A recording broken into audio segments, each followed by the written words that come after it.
wider context of the COVID-19 pandemic, as we've heard, there has been a shocking increase, in terms of the vulnerabilities associated with violence against women.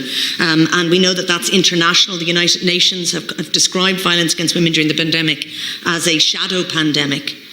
And they talk about internationally calls increasing up to fivefold. Our obligations internationally are, of course, to do with the Istanbul Convention, the Council of Europe Convention on gender-based violence and domestic violence, but also under the United Nations Sustainable Development Goals. Those are our long-standing, the international context. But the other international context is that epidemic of violence and the fact that, indeed, in many countries across the world, we are unfortunately seeing a reduction in protections, as we have seen recently, for example, with some European countries, in fact, seeking to reduce the protection and indeed exit the Istanbul Convention.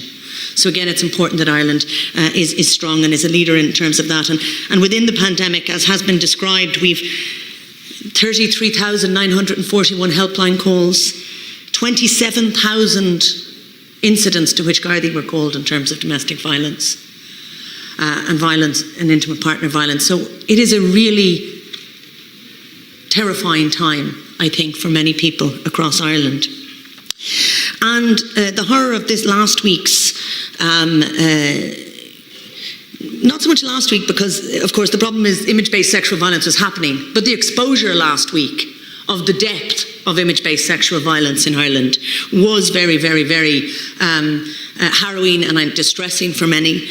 It exposed, as has been said, not just that this kind of violence and abuse was happening, but also the attitudes and the entitlement that seems to underpin it.